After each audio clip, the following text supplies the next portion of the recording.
আমরা পালাই না, আমরা পালানো যাত নাই। আর প্রায় বলতো খেলা হবে।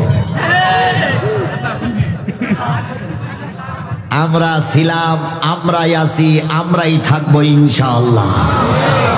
কোথায় আওয়ামী লীগ, কোথায় কাদের কাকা, কোথায় গেল ওই জালিমের গরম গরম কথা। খেলা হবে, খেলা হবে, খেলা হবে, খেলা হবে, খেলা হবে বলে কাকা গেল পালাইয়া, শেখ হাসিনা পালাইছে দেশটা ছাড়িয়া। কথা কি ঠিক বললাম না বেঠিক বললাম? আচ্ছা বলুন তো, এই যে শেখের বেটি যাবে এখান থেকে 2-3 মাস আগেও কারোর কল্পনায় ছিল? এই যে নেতারা মঞ্চে বসা, এই নেতারাও ধারণা করেছিল যাওয়া লোক নয়, ও না মরা পর্যন্ত যাবে না। কি তাই ভেবেছিলাম না আমরা? কি তাই ভেবেছিলাম? তো তাই ভেবেছিলাম। বিএনপি জাতীয় পার্টি সহ যত পার্টি আন্দোলন করতেন সবার একটা ধারণা ছিল, ইয়ে না মরা পর্যন্ত আমরা কিছু করতে পারবো না। কিভাবে করব? কারণ এ তো সীমারের চাইতে নিষ্ঠুর, এ তো ইয়াজিদের চাইতে আরো খারাপ, এ তো হিটলারের চাইতে আরো আরেক ধাপ নিচে। আজকের হিটলার যদি বেশি থাকতো এরে স্যালুট জানাতো যে আমার চাইতে তুই বড় হিটলার। এ যে কয় বছর ক্ষমতায় ছিল বাংলাদেশে ইবলিশ শয়তান ছিল না? ইবলিশ শয়তান সব ভারতে গেছিল। এ চলে যাওয়ার পরে ইবলিশ শয়তান আস্তে আস্তে 5 ফুট করে করে আসতেছে। কারণ ইবলিশও বলতো যে আমি একটা কাজ অমান্য করার পর আমার গালাগালি দেওয়ার, আমার সেই বড় বড় কাজ করতে যে ইবলিশ, আমি থাকবো কি করতে, আগে মরুক তারপর আমি ফিরে আসবো। হায় রে আল্লাহ, কি নির্যাতন, কি অত্যাচার, কত মায়ের কোল খালি হয়েছে, কত সন্তান পঙ্গু হয়েছে, কত স্ত্রী বিধবা হয়েছে, কত বাচ্চা এতিম হয়েছে। এতিম বাচ্চাগুলো যখন মিডিয়ার সামনে এসে কাঁদে, 10 বছর আমি আমার বাবার মুখ দেখি না, আমার কোনো শান্তির প্রয়োজন নেই, আমার বাবাকে আমার বুকে ফিরাইয়া দাও। সেদিন চোখের পানি ছেড়ে দিয়ে কান্না ছাড়া বিকল্প কোনো রাস্তা আমাদের সামনে খোলা থাকে না। বঙ্গভবন যখন জনগণ ঘিরে ফেললো, বঙ্গভবন ঘিরে ফেলার পরে বঙ্গভবন তাল্লাশি করে পাওয়া গেল সেখানে অনেক গণকবর। কি নির্যাতন, কি অত্যাচার আমাদের সহ্য করতে হয়েছে। আমরা 3 মাস আগেও জানতাম না এরকম একটা পরিবেশ হবে।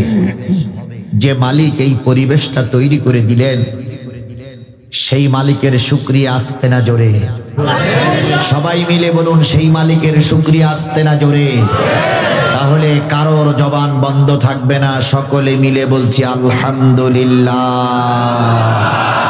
আরেকটু জোরে বলুন তো আলহামদুলিল্লাহ।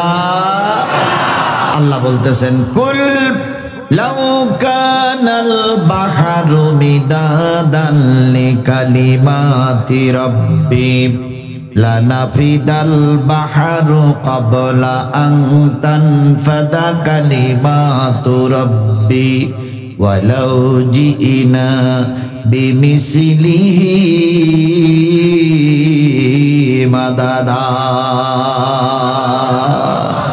কুল লাউ কানাল বাহর, হে নবী আপনি বলে দিন, পৃথিবীতে যত সাগর আছে, পৃথিবীতে যত নদ নদী আছে, পৃথিবীতে যত খালবিল আছে, পৃথিবীতে যত ঝর্ণা আছে, এক কথায় পৃথিবীতে যত পানির উৎস আছে, সব পানিগুলো যদি কালি হয়ে যায়, পৃথিবীতে যত গাছ দাঁড়িয়ে আছে সব গাছগুলো যদি কলম হয়, পৃথিবীতে যত সমান্তরাল জমি আছে সব জমিগুলো যদি কাগজ হয়, দাঁড়ানো গাছ নামক কলম দিয়ে, সাগরের পানি নামক কালি দিয়ে, সমান্তরাল জমি নামক কাগজের উপরে তোমার রবের কথা লিখতে যদি শুরু করো, লিখতে লিখতে কাগজ ফুরায়ে যাবে।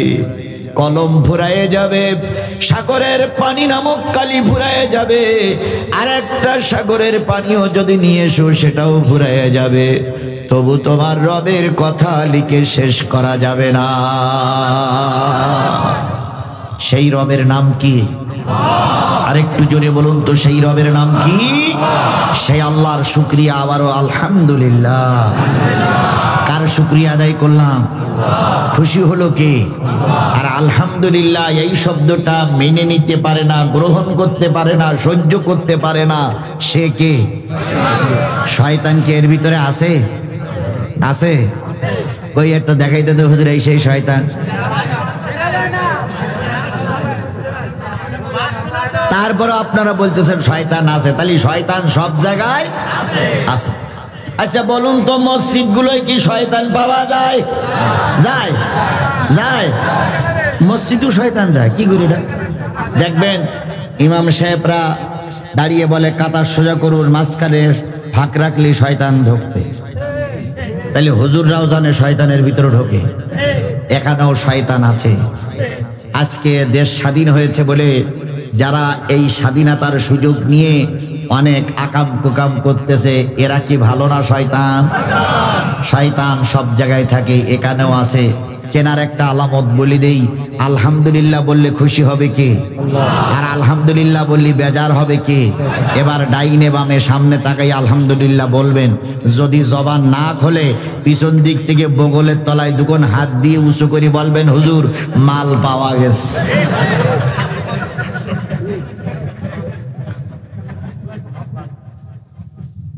তাহলে এবার ডাইনে বামে সামনের দিক তাকাইয়ে জোরে বলুন তো আলহামদুলিল্লাহ। মাল আছে? সর্বকালের সর্বশ্রেষ্ঠ মহামানব, যার আদর্শে আদর্শিত হয়ে আমি নিজেকে উম্মত বলে দাবি করেছি, সেই নবীর নামে দুরূদ আর সালাম সকলে মিলে বলছি সাল্লাল্লাহু আলাইহি ওয়াসাল্লাম। বন্ধুগণ, সিরাত মানে হলো রাস্তা। সিরাতুন নবী, নবীর রাস্তা। সিরাত মানে হলো পথ, সিরাতুন নবী মানে নবীর পথ। আজকে সিরাত মাহফিল মানে নবীর জীবনী আলোচনা। কথা বলেন ঠিক না বেঠিক? নবীর জীবনী আলোচনা করতে গেলে সর্বপ্রথম কিসের ভিতরে ঢুকতে হবে? কোরআনের ভিতরে। কেন? নবী মৃত্যুর পর সব সাহাবীরা ছুটে গেলেন, সব সাহাবীদের ভিতরে কিছু সাহাবী ছুটে গেলেন আয়েশার কাছে, যে বলেন মা নবীর জীবনী কেমন ছিল আমাদেরকে একটু খুলে খুলে বলুন, আমরা নিজেরা শিক্ষা নিব, জাতিকেও শিক্ষা দিব। হযরত আয়েশা দাঁড়িয়ে বললেন আশ্চর্য ব্যাপার, তোমাদের মাঝে কি কোরআন নাই? সাহাবী আজমাইনগণ বললেন তা তো আছে, তোমরা কি কোরআন পড়ো না? কয় তা তো পড়ি। কোরআনের শিক্ষা কি তোমরা অনুধাবন করো না? তাই বলল তা তো করি। হযরত আয়েশা বললেন জেনে নিও, কোরআনে যা ছিল তাই ছিল আমার নবী। তাহলে সিরাতের আলোচনা মানেই হলো কোরআনের আলোচনা। কথা বলেন ঠিক না বেঠিক? তাহলে কোরআন থেকে আলোচনা করার পর যদি কোনো ব্যক্তি কোরআনের আলোচনা না শোনে, তাহলে বুঝতে হবে ও মানুষ কিন্তু ও মুসলমান না। এই জন্য আমরা কোরআন থেকে আলোচনা করতে চাই। আপনারা কি শুনতে রাজি আছেন? কোরআন নাজিল হলো কার উপরে? রসুলের উপরে। সেই রসুলের নাম শোনার পরে যদি কেউ দুরূদ শরীফ না পড়ে, তাহলে রসুল বলেছেন তার চাইতে কৃপণ ব্যক্তি আর কেউ নাই। এই জন্য রসুলের নামে দুরূদ আর সালাম সকলে মিলে বলছি সাল্লাল্লাহু আলাইহি ওয়াসাল্লাম। বন্ধুগণ, রসুলের চাইতে ভালো মানুষ, রসুলের চাইতে জ্ঞানী মানুষ, রসুলের চাইতে সৎ চরিত্রবান মানুষ সমাজে আর কেউ ছিল না। এখন বর্তমান কেউ, কিয়ামত পর্যন্ত যদি তালাশ করা হয় রসুলের চাইতে ভালো মানুষ কি পাওয়া যাবে? জোরে বলুন, পাওয়া যাবে? সুতরাং সেই নবী হলো আমাদের আদর্শ, সেই নবী আমার পথ চলার প্রতীক। আমি প্রতীক আর তিনি আমার রাস্তা দেখাচ্ছেন। সেই নবী আমাদের সকলের নবী। কথা বলেন ঠিক না বেঠিক? আল্লাহ রাব্বুল আলামিন কোরআনে বলেছেন ওয়া ইন্নাকা লাআলা খুলুকিন আযীম। ওগো নবী, ওয়া ইন্নাকা লাআলা খুলুকিন আযীম, সমস্ত মানুষের, সমস্ত মাখলুকের ভিতর থেকে আপনাকে আমি উত্তম চরিত্রের অধিকারী বানায়ে পাঠিয়েছি। বলুন তো, নবীর চাইতে ভালো মানুষ কেউ ছিল না? এই লোকটা যখন কালেমার দাওয়াত দিয়েছে, কাফেরেরা তার কিচ্ছু বলেনি। কিচ্ছু বলেছিল? কি বলেছিল? তাকে পাগল বলল, গণক বলেছে, উম্মাদ বলেছে, কবি বলেছে। অথচ তার চাইতে ভালো মানুষ আর সমাজে কেউ। তাহলে রসুল কালেমার দাওয়াত দেওয়ার জন্য পাগলের উপাধি নিল, গণকের উপাধি নিল, এরপরে জাদুকরের উপাধি নিল, জেল কাটলো, মামলা কাটলো, রক্ত দিল, তায়েফে রক্ত দিল। আর তুমি আর আমি হুজুর দাওয়াত খাই, ওয়াজ করি, বিমানে চড়ি, কিছুই হয় না। তাহলে বুঝতে হবে তোমার দাওয়াত আর রসুলের দাওয়াত এক হচ্ছে না। তোমার কালেমা আর রসুলের কালেমা নিশ্চয়ই কোন জায়গায় ফাটল আছে। দুই একজন কয়, হুজুর আপনিও বক্তা, উনিও বক্তা, আপনিও ইমাম, উনিও ইমাম, তো ওনার নামে অনেকগুলো মামলা, আপনার তো কিচ্ছু হয় না। উনি তখন মিসকে হাসে আর কয়, ও তরিকুল বোঝে না, এই জন্য মামলা খায়। আর আমি একটু বুদ্ধি শুদ্ধি করে চলি, এই জন্য কৌশলে চলি, এই জন্য আমার কিচ্ছু হয় না। কৌশলে চলা হুজুর আমাদের সমাজে আছে না নাই? জোরে বলুন, আছে না নাই? এই কৌশলে চলতো 4টা আগস্ট পর্যন্ত। 5ই আগস্টে যখন বিকেল বেলা শোনা গেল নাই নাই নাই, শেখ হাসিনা নাই, গেল গেল গেল, শেখ হাসিনা গেল, হুজুর তখন মেম্বারের পরে দাঁড়িয়ে বলতেছে, শুনেছেন বাংলাদেশে সে শত্রুটা চলে গেছে।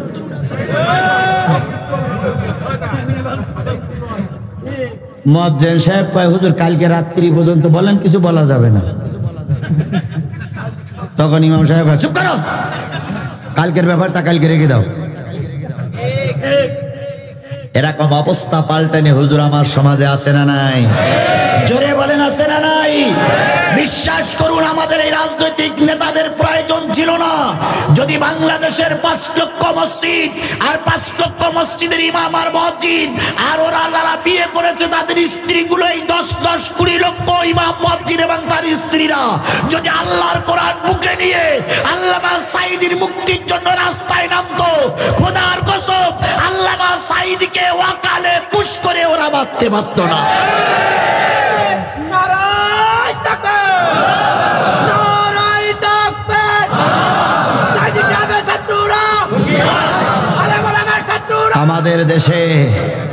আমাদের দেশে আল্লামা সাঈদীর রায়ের পরে সাতক্ষীরায় আনন্দ মিছিল করেছিল,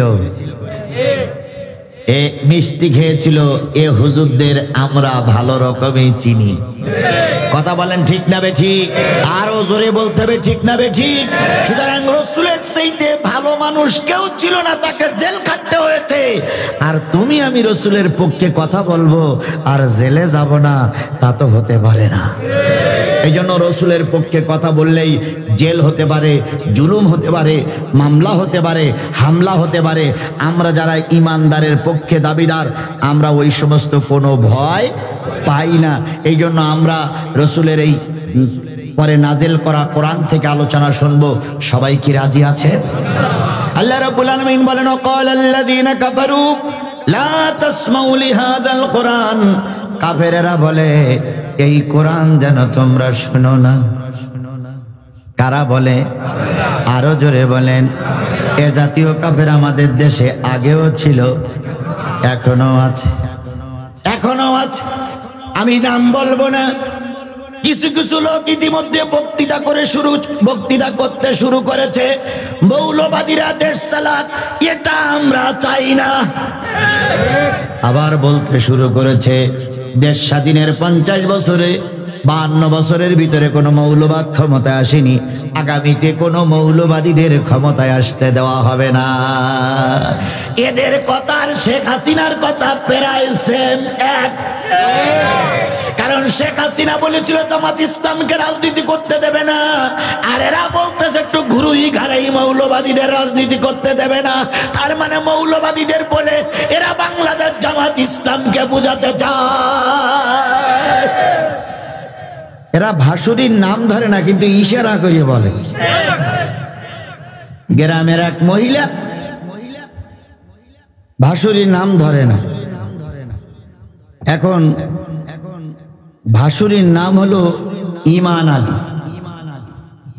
কি নাম? ইমান আলী। তো মহিলা ইমান আলী বললে খারাপ হবে, তাই নামাজ পড়ার সময় সালাম ফিরে আসসালামু আলাইকুম, আমাদের উনি, আসসালামু আলাইকুম, আমাদের উনি। আমাদের উনি বলতে কি? ইমান আলী। তারপরে মান কসুরে মান কসু বলে না, বড় কসু বলে। তাই এদের অবস্থা হয়েছে, আমাদের ডাইরেক্ট নাম ধরে বলতেছে না, কিন্তু ইশারায় বুঝাচ্ছে ওরা মৌলবাদী বলতে কারে বোঝায়। আল্লামা সাঈদ এখান থেকে কয়েক বছর আগে বলেছিলেন, অনেক বছর আগে বলেছিলেন, আমাদেরকে যারা মৌলবাদী বলো তারা হইলে আগাবাদী। আমরা মৌলবাদী, আমরা আছি মূলে গোড়ায়, আর যারা আগাবাদী বলো, যারা আমাদের মৌলবাদী বলো তারা আগাবাদী, তোমরা থাকোই গাছের মাথায়।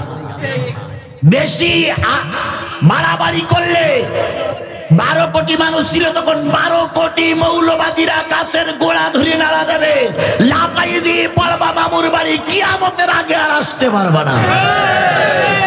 আমি চিন্তা করি আল্লাহ আল্লামা সাঈদী এই কথাগুলো কিভাবে বলতো, সেই কথাগুলো কাজে লেগেছে না? ওনারা বলতেন আমাদের নেত্রী, বিশ্ব নেত্রী, গোটা বিশ্বে কোনো জায়গায় তার জায়গা হয়নি, জায়গা হলো কোথায়? মামুর বাড়ি। কিন্তু মামুর বাড়িও টিকিট প্রায় শেষ। মামুরা বলতে শুরু করেছে আর অল্প কয়েকদিনের পরে আমাদের দেশ আপনাদের ছাড়তে হবে। ডক্টর মোহাম্মদ ইউনূস ইতিমধ্যেই ওনার পাসপোর্ট ক্যান্সেল করে দিয়েছে। এখন উনি পাসপোর্ট ছাড়া 1.5 মাস থাকতে পারবে, তার ভিতরে মনে হয় 1 মাস 2 দিন না 3 দিন হয়েছে, আর হাতে আছে মাত্র 13 দিন। এই 13 দিনের ভিতরেই ওনাকে দেশ ছাড়তে হবে। এখন উনি তো বসে বসে এদেশের লোক আর ওই দেশের লোক এখন বিপদের কলেমা পড়তেছে, কিন্তু বিপদের কলেমা পড়লে কি হবে? যে বিপদের কলেমা পড়বে সেই বিপদ বসে আছে বড় চেয়ারে।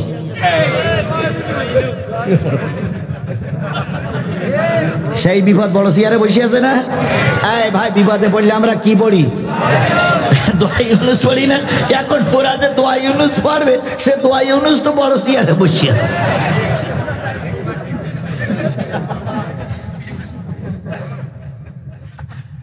এই ও দোয়া বলিও কাজ হবে না, ঠিক।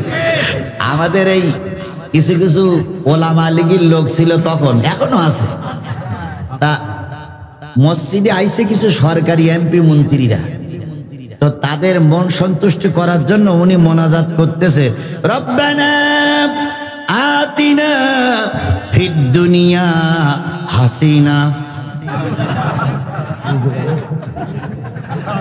মানে হাসিনাটা ক্লিয়ার করে বলতেছে, রব্বানা আতিনা ফিদ দুনিয়া হাসিনা।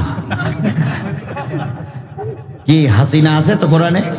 রব্বানা আতিনা ফিদ দুনিয়া হাসানা তাও, কিন্তু হাসানা তাও না, বলছে হাসিনা। অফিল আখিরাতি হাসিনা, সঠিক দোয়া করা হবে। ওয়াকিনা আযাবান নার। এমপি মন্ত্রীরা নামাজের পরে বলতে, হুজুর আজকের মোনাজাতটা এত সুন্দর হয়েছে, হুজুর কোরআন শরীফে যে হাসিনার নাম আছে তা আপনি আজকে ক্লিয়ার করে দিলেন। দালাল দালাল, দালালদের জনগণ চিনে রেখেছে, কথা বলেন ঠিক না ঠিক? এই দালালরা অতীতেও ছিল, বর্তমানেও আছে, ভবিষ্যতেও থাকবে। এই দালালদের হাত থেকে আল্লাহ পাক বাংলার মানুষকে কিয়ামত পর্যন্ত মুক্তি দান করুক। তাহলে যে জিনিসটা বোঝাতে চাচ্ছিলাম, রসুলের সিরাত মানেই হলো কোরআন। সিরাত মানে কি? তাহলে আমরা কোরআন থেকে আলোচনা করতে চাই, শুনতে কি আপনারা রাজি আছেন? আল্লাহ বলতেছে কাফেরেরা বলে লা তাসমাউ লিহাযাল কোরআন, এই কোরআন যেন তোমরা শুনো না, আলগাউ ফীহি লাআল্লাকুম তাগলিবুন, কোরআন শুনতে বসে গেছো, যদি দেখো তোমাদের বিপরীত কোনো কথাবার্তা হচ্ছে, বিরুদ্ধে কোনো কথা যাচ্ছে, তাহলে হট্টগোল বাঁধায়া দাও, মারামারি বাঁধায়া দাও, কাটাকাটি বাঁধায়া দাও, হট্টগোল বাঁধায়া দাও, যাতে করে কোরআনের কথা মানুষের কানে না পৌঁছায়। তাহলে কোরআনের মাহফিলে হট্টগোল করা, গল্প গুজব করা, বিশৃঙ্খলা করা, এটা কার কাজ? আরো জোরে বলেন, এটা কার কাজ? শয়তানের কাজ করলে কি মুসলমান থাকা যায়? আরো জোরে বলেন, শয়তানের কাজ করলে কি মুসলমান থাকা যায়? তাহলে আমরা শয়তানের কাজ না করে মুসলমানের কাজ করব। আমার হাতে সময় আছে আর খুব হলে 40টা মিনিট। এই 40টা মিনিট কোরআনের মাহফিলে থাকতে কারা কারা রাজি আছেন? 2 হাত উঁচু করে দেখাবেন। যারা থাকবেন না হাত উঁচু করবেন না। কিছুক্ষণ পরে যে চুপটাপ করে চলে যাবেন তা হবে না। এখন যদি হাত উঁচু করেন তো থাকা লাগবে। অনেকেই দেখেন আবার হাত নামাই ফেলাইছে, তারা বুঝতে পেরেছে লাইন খারাপ। হাত নামা কারে দেখালেন? কারে দেখাইছেন? আল্লাহকে আপনার হাত উঁচু করা দেখেছে? কয় মিনিট বয়াত নিলাম? এই 40 মিনিট আমার নির্ধারিত টাইম। আগে পিছে যদি হয় সেটা আলাদা ব্যাপার, কিন্তু 40টা মিনিট যদি 40 মিনিটের আগে অর্থাৎ 12টায় 10 মিনিটের আগে যদি আপনি উঠে চলে যান, তাহলে আপনি হবেন মুনাফিক।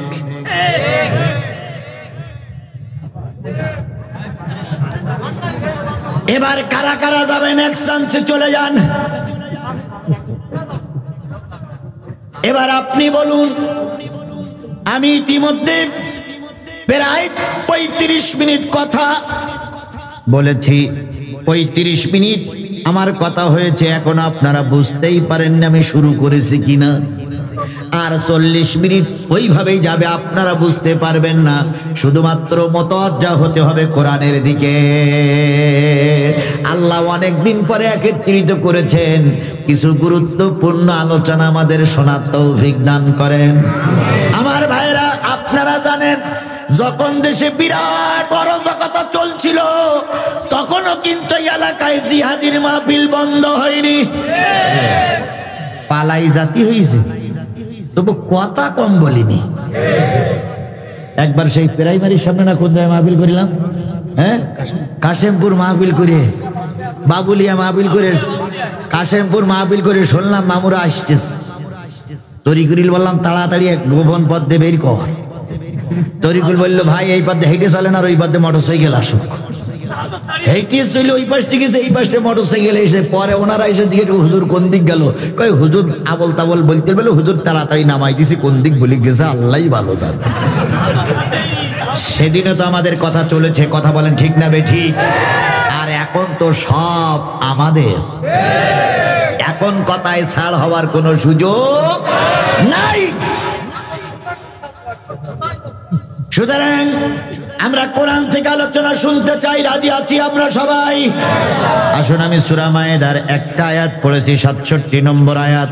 সিরাতের পরে কেন্দ্র করে আয়াতটা পড়েছি। এই আয়াতটার অর্থ হলো আল্লাহ বলতেছেন, ইয়া আইয়ুহার রাসূল বাল্লিগ মা উনজিলা ইলাইকা মির রাব্বিক, হে আমার নবী, তোমার কাছে যা নাজিল হয়েছে সব মানুষের কাছে পৌঁছায়া দাও, তাবলীগ করো। বলুন তো, নবীর পরে নাজিল হলো যে জিনিসটা, সে জিনিসটার নাম কি? কোরআন নাজিল হয়েছে কার উপরে? রাসূলের উপরে। কে নাজিল করেছেন? কার মাধ্যমে? জিবরাইলের মাধ্যমে। কোরআনের আয়াত কত? কম বেশি আছে, এখানে মত নক্য আছে। ধরে নিলাম যেটা সমাজে চালু আছে ওইটাই ধরি, 6600 66টা আয়াত তোমার পরে নাজিল হয়েছে, সবগুলো মানুষের কাছে পৌঁছায় দাও। ফামা বাল্লাগতা রিসালাতাহু, যদি কম করো অথবা বেশি করো, নবুয়তের দায়িত্ব পালন করা হলো না। আর এক জায়গায় আল্লাহ বলতেছেন, আফাতুমিনুনা বিবাদিল কিতাব ওয়া তাকফুরুনা বিবাদ, কোরআনের কিছু অংশ মানবে আর কিছু অংশ অস্বীকার করবে। যদি এমনটি করো দুনিয়ায় লাঞ্ছিত হবে, কিয়ামতের দিন আল্লাহ পাক তোমাদের জাহান্নামে নিক্ষেপ করবে। তাহলে 6666 আয়াত তোমার পরে নাজিল হয়েছে, সব মানুষের কাছে কি করো? তাবলীগ করো। এবার বলুন তো এই আয়াতটা এখনো চালু আছে না নাই? তাহলে আমরা এখানে যারা আলেম আছি দাবি করি আমরা নবীদের আল উলামাউ ওয়ারাসাতুল আম্বিয়া, নবীরা হলো, আলেমরা হলো নবীদের ওয়ারিস। তাহলে নবীদের ওয়ারিস যদি আলেমেরা হয়, তাহলে আল্লাহ পাক যেন গোপনে গোপনে বলতেছেন ইয়া আইয়ুহাল উলামা, ইয়া আইয়ুহান নবী না বলে ইয়া আইয়ুহার রাসূল না বলে আল্লাহ গোপনে গোপনে বলতেছে নবী নাই রাসূল নাই, ইয়া আইয়ুহাল উলামা বাল্লিগ মা উনজিলা ইলাইকা মির রাব্বিক, হে আলেম সম্প্রদায়েরা কোরআনে যা আছে সব মানুষের কাছে পৌঁছে দাও। সেই কোরআনের আয়াত পৌঁছাতে গেলে বিপদ যে আসবে না এটা মেনে নেওয়া, আরো জোরে বলেন এটা মেনে নেওয়া যাবে না। ফামা বাল্লাগতা রিসালাতাহু, যদি ঠিকভাবে না পৌঁছাও নবুয়তের দায়িত্ব পালন করা হলো না। এই জন্য আপনাকে আমাকে কোরআনের সব কথাগুলো মানুষের কাছে দাওয়াতি তাবলীগ করতে হবে। ও বন্ধুগণ, আজকে আমাদের দেশে যারা মসজিদে টোপলা টুপলি বেড়ি বেড়ায় এরাই হলো তাবলীগীর লোক। এরা কোরআন শরীফের দর্স না দিয়ে ফাজাইলে কিতাবের দর্স দেয়। আমি এদেরকে খারাপ বলি না, এরা আমার শত্রুতাও নয়। তবে বন্ধু ভালো হতো যদি কোনো মানুষের বই না পড়ে আল্লাহর কোরআন পড়তেন, তাহলে জাতীয় শিক্ষা পেত, আপনারাও সঠিক রাস্তা পেয়ে যেতেন। সারাদিন মসজিদে বসে দাওয়াতি কাজ করে, একটা লোকও কিছু বলে না। একই কালেমার দাওয়াত দিয়ে গোটা গ্রাম ঘুরে বেড়ায়, কেউ কিছু বলে না। আর একই কালেমার দাওয়াত দিতে যেয়ে মতিউর রহমান নিজামী ফাঁসিতে ঝুলেছে। একই তাফসীর করতে যেয়ে ওই কি বলে তাহিরি সাহেব হেলিকপ্টারে ঘুরে বেড়ায়। একই কোরআনের তাফসীর করতে যেয়ে কুয়াকাটা হেলিকপ্টারে ঘুরে বেড়ায়। আর একই কোরআনের কথা বলার কারণে আল্লামা সাঈদীরে ধুকে ধুকে মরতে হয়। একই কালেমার দাওয়াত দিতে যেয়ে আজারি যে বিদেশে বসে বসে কান্দে, আর একই কালেমার দাওয়াত দিয়ে কুয়াকাটারা হেলিকপ্টারে ঘুরে বেড়ায়। এক কালেমায় রুটি রুজি আর এক কালেমায় ফাঁসি, এক কালেমায় রুটি রুজি আর এক কালেমায় ফাঁসি। কোন কালেমায় থাকবে তুমি জানাও জগৎবাসী। এক কালেমায় রুটি রুজি আর এক কালেমায় ফাঁসি। একই কালেমার দাওয়াত দিয়ে কেউ ফাঁসিতে ঝোলে, কেউ মৃত্যু কারাদণ্ড ভোগ করে। আর একই কালেমার দাওয়াত দিয়ে কেউ পীর সাহেব সেজে বসে আছে। বিশ্বাস করো, বাংলাদেশের পীর মাশায়েখ গ্রুপ যদি হকের পক্ষে দাওয়াত দিত, আমাদের দেশে কোরআন প্রতিষ্ঠা হওয়া সহজ হয়ে যেত। আমাদের বাংলাদেশে অনেকগুলো পীর সাহেবের ভিতরে একজন পীর সাহেব ছিলেন দেওয়ান বাগী। কি বাগী? এত বড় ভুড়ি, ওর পেটে মনে হয় 4-5টা বাচ্চা, এই ভুড়ি। এখন উনি বলেছিলেন ফাতেমা হইল আমার স্ত্রী, আমার সঙ্গে ফাতেমার বিয়ে হয়েছে। ফাতেমার সঙ্গে আর বিয়ে হলে কথা বলেছিল। আমরা প্রতিবাদ করতে চেয়েছিলাম, কিন্তু এই 90 ইয়াজিদদের কারণে আমরা প্রতিবাদ করে টিকে থাকতে পারিনি। কথা ঠিক না বে ঠিক? এখন একটু সুযোগ হয়েছে, দেওয়ানবাগীর মাজার এখন বাকি আছে যেই পীরিরা আমার আল্লামা সাঈদীর বিরুদ্ধে মামলা দিয়েছিল, নজিবুল বাশার, তরিকত ফেডারেশন নজিবুল বাশার মাঝভান্ডারী। এই মাঝভান্ডারী এখন আমাদের আইনের আওতায় আনা লাগবে। কথা বলেন ঠিক না বেঠিক? এই নজিবুল বাশার মাঝভান্ডারীর গ্রুপ বলেছিল আল্লামা সাঈদী ধর্মের অপব্যাখ্যা করে, নিজামী সাহেব ধর্মের অপব্যাখ্যা করে। এই কথা শুনে সরকার একটু সুযোগ পেয়ে গেল, আল্লামা সাঈদীরে গ্রেফতার করা হলো। তারপর ধর্ষণের মামলা দিল, রাষ্ট্রদ্রোহী মামলা দিল, রাজাকারের মামলা দিল, কত মামলা বড় বড় আলেমদের দেওয়া হলো। অথচ এরাই প্রথম এই আল্লামা সাঈদীর বিরুদ্ধে মামলা দিল।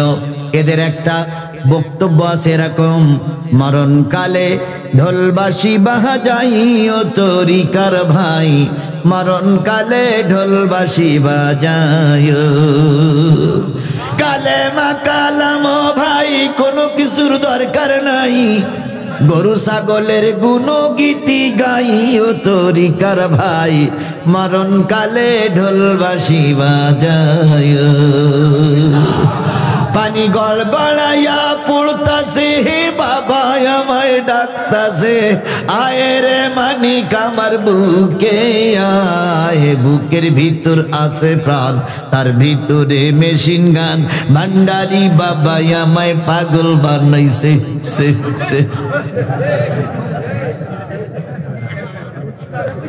পানির ভিতর আগুন জ্বলে, পানির ভিতর আগুন জ্বলে, ঝড় বাতাসে নেবে না, খাজা বাবার মুরিদি হইলে নামাজ রোজা লাগে না। এরাই বিগত দিন আমাদেরকে সর্বনাশের দ্বার প্রান্তে পৌঁছে দিয়েছিল। কথা বলেন ঠিক না বেঠিক? এদের কারণে আল্লামা সাঈদী 13টা বছর জেল খেটেছে, এদের কারণে আমির হামজা জেল খেটেছে, এদের কারণে আজারি বিদেশে বসে কাঁদতেছে, এদের এই কারণে আলেমদের জেলে যাওয়া লেগেছে। সে টুপিওয়ালারা এখনো আছে না নাই? আরো জোরে বলেন আছে না নাই? আমরা কিছু বলতেছি না তার মানে এই নাই আমরা ভুলে গেছি। ছাড় আমরা দেওয়া যাত না, কিন্তু কিন্তু কিন্তু আজকে আজকে বগুড়ায় হিরো আলম মাইর খেয়েছে, দেখেছেন আপনারা? এমন বক্সিং দেওয়া দেশে রে ভাই, শেষ পর্যন্ত কান ধরে অভ্যাস করা লেগেছে। আপনারা এই মারি কি খুশি না বেজার? আমি খুশি না। কেন না, একটা মানুষ ভুল করতেই পারে, তারপরে আপনারা খুশি নাই, বুঝতে পারতেছি। তার মানে হিরো আলমের পরে আপনাদের এত রাগ, দুটো মার খাক। আপনারা যখন মারার পক্ষে, আমি বলি আওয়ামী লীগ সরকার যখন এককভাবে একচেটিয়া নির্বাচনে দাঁড়াইছিলেন, ওই কিন্তু ওদের বিরুদ্ধে দাঁড়াইছিল না, ও সাপোর্ট দেয়নি, ও উল্টো দাঁড়িয়ে মার খেয়েছিল। এখন হিরো আলমের কথা ওদিক বিরোধিতা করে মার খালাম, এদিক বিএনপি এখনো ক্ষমতায় যায়নি, মার খালাম, তাহলে আমি এখন যাবো কই? মুনাফিকদের অবস্থা এমনটি হয়। কথা বলেন ঠিক না বেঠিক? মুনাফিকদের অবস্থা এমনটি হয়। সুতরাং আমরা চুপ আছি বলে মনে করো না আমরা তোমাদের ক্ষমা করে দিয়েছি। তোমাদেরই কারণে সাতক্ষীরা জেলখানায় রবিবার থেকে বৃহস্পতিবার পর্যন্ত আমাদের ঘন্টার পরে ঘন্টা দাঁড়িয়ে থাকতে হতো। তোমাদেরই কারণে আমরা রিমান্ডে ছিলাম, তোমাদেরই কারণে আমাদের সন্তানের কোল, মায়ের কোল খালি হয়েছে। তোমাদেরকে আমরা যথেষ্ট চিনি, যথেষ্ট চিনি, যথেষ্ট চিনি। এখন টুপি মাথায় দেশ বলে মনে করিস, মানে আমরা ভুলে গেছি। আবার কিছু কিছু লোক তসবি টিপতি পালাচ্ছে। আইনমন্ত্রী আর দরবেশ বাবা তসবি টিপতি পালাচ্ছিল না, দাড়ি কেটে টুপি কি বলে চুল কেটে পাঞ্জাবি খুলে আমানত শাহ লুঙ্গি ভরিছে আর আব্দুর রহমান রহমানের গেঞ্জি ভরিছে। পরে একজন নৌকা বাঁধছে আর একজন বসে বসে ওই হাতের ভিতরে তসবিহ নিয়ে সুবহানাল্লাহ সুবহানাল্লাহ সুবহানাল্লাহ। কত বড় দরবেশ! এখন দরবেশ বাবার খুব একটা চেনা যাচ্ছিল না, কেন তো দাড়ি কেটে ফেলাইছে, চুল কেটে ফেলাইছে, পাঞ্জাবি খুলে লুঙ্গি পরিছে, কিন্তু আইন মন্ত্রী, সাবেক আইন মন্ত্রী, ও কিছু করিনি, ও গেঞ্জি পরি আছে, কিন্তু ওরে চেনা যাচ্ছে। হঠাৎ করে একটা ছেলে বলতেছে, ও ভাই ওই লোকটা যেন চেনা চেনা মনে হচ্ছে, ও যেন টেলিভিশনে কথা বলে বলে দেখা যায়, ভাই ওই লোকটা দেখছিস ভাই, চেনা চেনা মনে হয় না ভাই। ও তখন জেকেরে জোর দেশে, খুব বিরাট জেকেরে জোর দেশ, জোরে জোরে গায় লা ইলাহা ইল্লাল্লাহ লা ইলাহা ইল্লাল্লাহ লা ইলাহা ইল্লাল্লাহ লা। তখন এরা দুজন যেই বলতে, ভাই আপনার চেনা চেনা মনে হচ্ছে। বলতে না, কত রকম লোক দেখা যায়, কত রকম, আমি কত রকম দেখা যায়। তা বলতে না, আপনারা চেনা চেনা মনে হয়। তা এই কথা শুনতে শুনতে আরো 2-4 জন হাজির হয়ে গিয়ে, এই আপনি না সাবেক আইন মন্ত্রী? আর যাবা কনে হিরো আলমের আর কি মাই, তার ওপরের মাছ দেওয়া শুরু করেছে। মারতে মারতে মারতে মারতে কোর্টে চালান দেওয়া হলো। কোর্টে ফেলাই মাই ডিম চেলি মেরিস। আর দাড়ি কাটলি কেন? একজনই মারি, আর একজন, আমরা এর মেরিসে খুশি না, কিন্তু একজনের মারিতে জাতি খুশি না, কিন্তু আমি খুশি। সেটা কেরা বলেন তো? কালা মানিক। বিচারপতি মানিককে মেরেছে, এই জন্য আমি অন্তত কিছুটা খুশি হয়েছি, কারণ সাধারণ লোক ভুল করতে পারে। তুমি আইনের চেয়ারে বসে বেআইনি কলমে লিখেছো, এই জন্য তোমার উচিত শিক্ষা জনগণ আজ হোক কাল হোক দেবে। উনি পালাই দিয়ে ভারতে কিসের পরে শুয়েছিল? ওয়াজ দেখতে সব আপনারা জানেন, তা আমার ডেকে নিয়েছেন কেন ভাই? তরিকুল, তুমি আগে তো সব বলে দিয়েছো না, এই জন্য এরা সব আগে তো উত্তর দিচ্ছে। ভাই মোবাইলই দেখেছেন, এখন ওখান থেকে ধরে নিয়ে আসলো। এরপরে বেশি মানুষের রাগ হলো। 5 জন বিচারপতি সাঈদীর রায় দিয়েছিলেন, তার ভিতরে 4 জন বিচারপতি লিখেছিলেন আল্লামা সাঈদী যেন বেঁচে থাকে। আর ইনি লিখেছিলেন আল্লামা সাঈদীকে ফাঁসি দিয়ে মারা হোক। ফাঁসি রায়টা এই মানিকই লিখেছিল। আল্লামা সাঈদী সেদিন কোর্টের বারান্দায় দাঁড়িয়ে মালিকের কাছে বলেছিল, মালিক কেউ না জানলে তুমি জানো আমি নির্দোষ। এই বিচারপতি মানিক প্রায় টকশোয় যেই বলতেন, আমার মনে বড় কষ্ট, আমি সাঈদীর ফাঁসিটা লিখলাম কিন্তু রায়টা কার্যকর করতে পারলাম না। কোর্টে তোলা হলো, কোর্টের থেকে রিমান্ড মঞ্জুর হলো। যে কয়দিন রিমান্ড চাইছিল সেই কয়দিনই মঞ্জুর হলো। অন্যান্য সময় দেখা যায় কোর্টে রিমান্ড চাইলে 10 দিন দেয়, 8 দিন চাইলে 15 দিন দেয়, 11 দিন। আর এর যে কদিন রিমান্ড চাইছে সেই কয়দিনই দেওয়া হয়েছে। মোটে না কইনি। এরপরে যখন বেরিয়ে আসে তখন উৎফুল্ল জনগণ, উৎসব জনগণ মার মার মার মারতে শুরু করলো। ওরে মারবি নাই, মারবি এদিক সেদিক মার, তা জাগায় মারলি কেন? এমন লাথি মেরিয়েছে ভাই, সে 2 কদবেল ফেটে গেছে। ও ভাই, কদবেল যখন ফেটে গেছে তখন ও হাসপাতালে যেয়ে বলতে, মারবে নাই মারুক, আমার এদিক সেদিক মার, কিন্তু জাগায় মিলল কেন? এরা যা জ্বালান জ্বালিয়েছে আমাদের, এদেরকে যদি মারতে মারতে জনগণ মেরেও ফেলে, তবু আর কিছু হোক আর কিছু না হোক, জনগণের রাগ মেটবে না। কথা বলে ঠিক না বেটি? আচ্ছা বলুন তো, আপনারা এখানে যতগুলো লোক আছেন, আওয়ামী লীগ আর বিএনপি, জাতীয় পার্টি, জামাত ইসলামী, তাবলীগ, চরমোনাই, হেফাজত, যতগুলো লোক আছেন, আপনাদের কাছে একটা প্রশ্নের উত্তর জানতে চাই, আপনারা শেখ হাসিনার বিচার চান কিনা? দেখেন, হাত তুলতে বলিনি, তার আগে আপনারা হাত তুলেছে। তাহলে এই শেখ হাসিনা ওইখানে বসে আছে বলে যদি ওনাকে মাফ করে দেওয়া হয়, তাহলে পিলখানায় 57 জন সেনা কর্মকর্তা সহ ৭৪ জন লোকের আত্মা কষ্ট পাবে। যদি শেখ হাসিনার মাফ করে দেওয়া হয়, আল্লামা সাঈদীর রায়ের পরে ৩ দিনের ভিতরে ২৫০ জন লোককে গুলি করে মেরেছিল, ২৫০ জনের আত্মা কষ্ট পাবে। শেখ হাসিনারে মাফ করে দিলে আল্লামা সাঈদী কষ্ট পাবে। শেখ হাসিনারে মেরে দিলে ওই ৫ই মে হেফাজতের আন্দোলনে যারা মরে গেছিল তারা সব আমাদেরকে অভিশাপ দেবে। শেখ হাসিনার মাফ করলে এই জনতার আন্দোলনে শেখ হাসিনার পতন হয়েছে, ১০০০ রূহ আমাদের বিরুদ্ধে অভিশাপ দেবে। এখন যদি শেখ হাসিনার কিল মেরি ফেলি, তাহলে তো ১ কিলি মরে গেল, তাহলে তো বিচার হইল না। এই জন্য ১ কিল মারলে হবে না, ১ কান করে হাত বের করতে হবে, সেখান খানিকটা কিলুই নিতে হবে। আবার একান ঢুকুই আরেক কান বের করতে হবে, সেটা বাঁশের লাঠি মেরে ঠিক করতে হবে। আবার হাসপাতালে এই দুকোন হাত আবার ঠিক করে নিয়ে আসতে হবে। তারপর বের করতে হবে, কান পা ভাঙতে গুছিয়ে ফেলতে হবে, আবার হাসপাতালে নিয়ে যাইতে হবে। এইরকম ধুকে মারতে। আয়না ঘর কি জিনিস ওরে দেখাই নিয়ে যেতে হবে।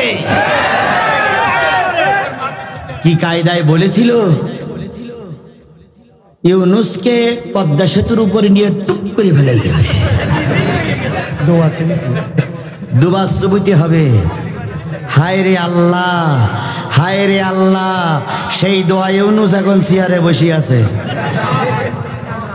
আর আমরা পালাই না, তারা সব ময়দান ছেড়ে পালিয়ে গেছে। কথা বলেন ঠিক নেবে ঠিক? আল্লাহ রাব্বুল আলামিন বলেন, হে নবী যা এসেছে সব পৌঁছে দাও। ফামা বাল্লাগতা রিসালাতাহু, কম যদি করো বেশি যদি করো, নবুয়তের দায়িত্ব পালন করা হলো না। এখানে আলেম সমাজ যারা আছেন সকলের কাছে দাবি করি, বলুন তো এই কোরআনের দাওয়াত পৌঁছানোর দায়িত্ব শুধু কি তরিকুলির? শুধু কি আমার ছোট ভাই আফজালের? এই কোরআনের দাওয়াত পৌঁছানোর দায়িত্ব আমাদের সকলের। কথা বলেন ঠিক না ঠিক? কুল্লুকুম রাইন কুল্লুকুম মাসউলিন আন রাইতিহি। প্রত্যেকটা দায়িত্বশীলের দায়িত্ব হলো তারা যেন তাদের দায়িত্ব ঠিক মতন পালন করে। প্রত্যেকটা দায়িত্বশীলকে তারা দায়িত্ব সম্পর্কে জিজ্ঞাসাবাদ করা হবে। এবার আসুন, নবীর চাইতে ভালো মানুষ আর কেউ ছিল না, যেই নবীর চেহারার দিকে তাকাই থাকলে মানুষের পেটে ক্ষুধা।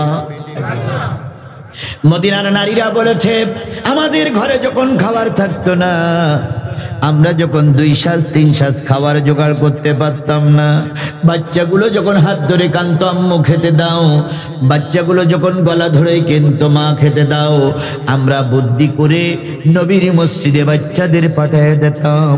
2 দিন 3 দিন 4 দিন পরে মা পিছনে যে খেজুর আর পানি নিয়ে ডাকতো, বাজান রে খেজুর আর পানির জোগাড় হয়েছে ফিরে আয়। ওই বাচ্চা তখন বলতো, মা খেজুর আর পানি নিয়ে ফিরে যাও। রহমতের নবীর চেহারার দিকে তাকাই থাকলে পেটের ক্ষুধা থাকে না। হযরত আয়েশা বর্ণনা করেছেন, নবী গভীর রজনীতে ঘরে ফিরতেন। ঘরে ফেরার পর নবীর পরনের কাপড়গুলো খুলে রেখে নবীজি শুয়ে পড়তেন। আমি নবীজির কাপড়গুলো ছিঁড়ে গেছে, জামাগুলো ছিঁড়ে গেছে সেলাই করতাম, আর নবীরে কম্বল মুড়ি দিয়ে সময় রাখতাম, আর বলতাম, হাবিব আপনি ঘুমান, আমি একটু কাজ করে নেই। ঘরে লণ্ঠন জ্বালিয়ে নবীর ছেঁড়া জামাগুলো সেলাই করতাম। সেলাই করতে করতে কখন জানি লণ্ঠনের তেল ফুরিয়ে যেত, বাতি নিভে যেত। অনেক সময় আমার হাতের সুচটা জমিনে পড়ে যেত। আমি যখন সুচ খুঁজে পেতাম না অন্ধকারে, তখন চিন্তা করতাম অন্ধকার ঘর কি করে আলোকময় করা যায়। হযরত আয়েশা বর্ণনা করেছেন, আমার মাথায় তখন বুদ্ধি আসতো, নবীর চেহারার থেকে কম্বলটা সরাইয়ে দেই। নবীর চেহারার থেকে কম্বলটা সরাইয়ে দেওয়া হতো। নবীর চেহারায় যে আলো হয়েছে, ওই আলোয় অন্ধকার ঘরের হারানো সুচ হযরত আয়েশা খুঁজে পেয়েছে। উহুদের যুদ্ধ, 70 জন সাহাবী মারা গেলেন, 70 জন আহত হয়ে গেল। কেউ কারোর সন্তান নিয়ে, কেউ কারোর ভাই নিয়ে, কেউ কারোর আত্মীয় নিয়ে ফিরে আসতেছে। একজন নারী, তার বাবা, তার স্বামী, তার সন্তান তার ছেলে মেয়ে ছেলেরা সবাই যুদ্ধে গিয়েছিলেন, কিন্তু ওই স্ত্রী যুদ্ধে যেতে পারেন নাই। সে শুনেছে যুদ্ধে 70 জন লোক মারা গেছে। ওই নারী উদ্দেশ্যে ছুটতেছে নবীর খোঁজে। কিছু দূর যাওয়ার পর একদল মানুষ লাশ ঘাড়ে করে, আহত মানুষকে ঘাড়ে করে নিয়ে আসতেছে আর বলতেছে, ওগো নারী কই যাও? যুদ্ধের ময়দানে যাওয়ার দরকার নাই, আমরা নিজের চোখে দেখেছি তোমার বাবা উহুদে শহীদ হয়ে গেছে। নারী থমকে দাঁড়িয়ে বললেন, ও রাসূলের সাহাবীরা, আমার বাবার খবর শুনতে চাই না। আমি শুনেছি আল্লাহর নবী নাকি উহুদে মারা গেছে, তোমরা বলতে পারো নবী কেমন আছে? ওরা দাঁড়িয়ে বললেন, নবীর খবর খুব বেশি ভালো জানি না, তবে শুনেছি তিনি আহত, সঠিক সংবাদ দিতে পারবো না। নারী আবার ছুটতে শুরু করেছে। কিছু দূর যাওয়ার পর একদল ব্যারিকেড দিয়ে বলতেছে, বোন কোথায় যাও? যুদ্ধের ময়দানে যাওয়ার দরকার নাই, তোমার স্বামী উহুদের ময়দানে মারা গেছে। মহিলা বললেন, ও আল্লাহর নবীর সাহাবীরা, আমার স্বামীর খবর জানতে চাই না, নবীর খবর জানতে চাই। ওরা বললেন, সামনে চলো। কিছু দূর যাওয়ার পর আর এক দল বলতেছে, তোমার 2 সন্তান মারা গেছে। ও বললেন, ওটাও জানার দরকার না, আমার জানার দরকার আমার নবী কেমন আছে। এরপর উহুদের ময়দানে গেলেন, যেয়ে দেখে আল্লাহর নবীকে একদল মানুষ ঘিরে ধরে রেখেছে। হেলমেট ভেঙে কড়া ভিতরে ঢুকে গেছে, দান মোবারক ভেঙে গেছে, নবীর এখনো রক্ত টপ টপ করে পড়তেছে। নবীর সামনে দাঁড়ায় মহিলা সালাম দিলেন, আসসালামু আলাইকুম ইয়া রাসূলুল্লাহ। নবীজি মহিলার চেহারার দিকে তাকায়ে বললেন, বোন কষ্ট নিও না, তোমার বাবাকে আমরা রক্ষা করতে পারি নাই। মহিলা 2 চোখের পানি ফেলায় কাঁদতেছে। নবীজি বললেন, বোন খুব ব্যথা পেয়েছো, স্বামী হারা হয়ে গেছো। তোমার স্বামীকে বাঁচানোর জন্য আমি চেষ্টা করেছিলাম, কিন্তু রক্ষা হয়নি। মহিলা কিছুই বলে না, নিথর হয়ে দাঁড়ায় আছে। নবীজি বললেন, বোন খুব কষ্ট পেয়েছো, 2টা সন্তানকে হারাইছো। তোমার সন্তান চলে গেছে, দুঃখ করো না, তারা জান্নাতি হয়ে গেছে। মহিলা কোনো কথা বলে না। নবী বললেন, বোন কোনো কথাই বলতেছো না, কারণটা কি? ওই নারী তখন বাঘিনীর মতন দাঁড়িয়ে বলেন, ইয়া রাসূলুল্লাহ, বাবা মারা গেছে, দুঃখ নাই। স্বামী মারা গেছে, দুঃখ নাই। বয়স এখনো কম আছে, যদি আরেকজনের সঙ্গে বিয়ে করি, আমার দ্বারা আমার পেট দিয়ে আরো 2টা বাচ্চা দুনিয়ার মুখ দেখতে পারে। সন্তানেরা মারা গেছে, দুঃখ নাই। আপনি নবী বেঁচে আছেন, এটাই আমার জীবনের সবচেয়ে বড় সান্ত্বনা। তাহলে যে নবীর এত ভালোবাসতেন মানুষ, সেই নবী যখন কালেমার দাওয়াত দিয়ে মানুষের কাছে পৌঁছালেন, কেউ তার ভালো চোখে দেখলো, কেউ তাকে খারাপ চোখে দেখেছে। কথাটা কি বাড়াই বললাম না ঠিক বললাম?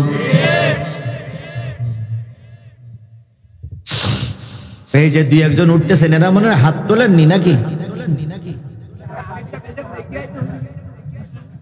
আল্লাহ, বন্ধুগণ, আমি এটাও জানি এখন স্বাধীনতা এসেছে বলে আপনারা নিজেরা গা ভাসাই দিচ্ছেন। আচ্ছা, আপনারা ওই খরগোশ আর কচ্ছপের গল্প পড়েছেন আপনারা?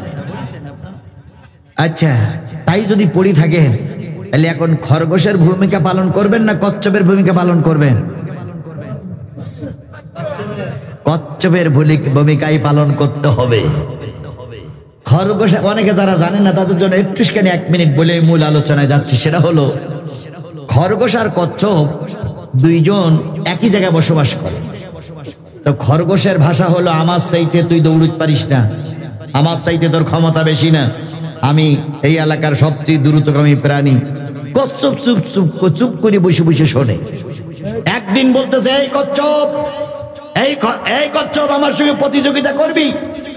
কচ্ছপ বলতেছে, ভাই আমি তো পারবো না, তবে আমি হারি মানার লোক না, আমি চেষ্টা করে দেখতে পারি। খরগোশ তখন বলতে, তো তো সাহস বটে, তুই আমার সঙ্গে প্রতিযোগিতায় নামতেছিস? দেখি না ভাই, ধরেন চিন্তা করেন, সাতক্ষীরাতে কালীগঞ্জ পর্যন্ত একটা রোড ম্যাপ তৈরি করে এনেছে, তো কচ্ছপ আর খরগোশ দৌড়াইতে শুরু করেছে। কচ্ছপ কয়েক মিনিটের ভিতরে 10-15-20 মিনিটের ভিতরে পৌঁছাই গেছে পারুলিয়ায়।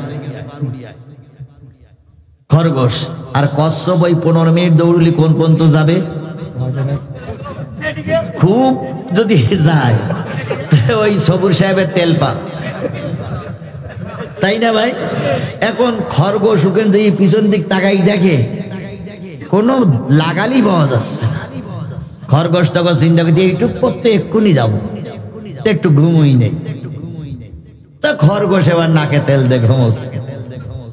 কচ্ছপ অনেকক্ষণ পরে যাইয়ে দেখে আমার যে প্রতিযোগী ছিল সে আরামে ঘুমোচ্ছে। কচ্ছপ বলতেছে অলসতা করলি ঠিক টেকা যাবে না, এ পথ আমাকে যেতেই হবে। কচ্ছপ দৌড়াইতে শুরু করলো। দৌড়াইতে দৌড়াইতে বেলা ডোবার আগে কচ্ছপ কালীগঞ্জের ব্রিজের পরে গিয়ে বসে আছে। খরগোশ এবার ঘুম থেকে জেগে দেখে বেলা ডোবো ডোবো ভাব। চিন্তা করলো কচ্ছপ যে কই গেছে তা তো জানি না, এবার দৌড় দেই। যেয়ে দেখে কচ্ছপ জায়গায় পৌঁছে গেছে। খরগোশ বলল, ভাই কি ব্যাপার? কচ্ছপ তখন বলতেছে, আমি আলসেমি করিনি তাই আমার জিত হয়েছে।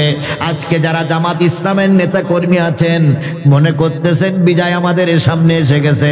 না রে ভাই, না রে ভাই, না রে ভাই, ফেরাউন চলে গেছে। মোকাবেলা করতে হবে এবার মুনাফিকদেরকে। ভালো করে বুঝুন, শেখ হাসিনার চাইতে জাতীয় পার্টির এরশাদ ছিল আমাদের দেশের জন্য বেশি ক্ষতিকর।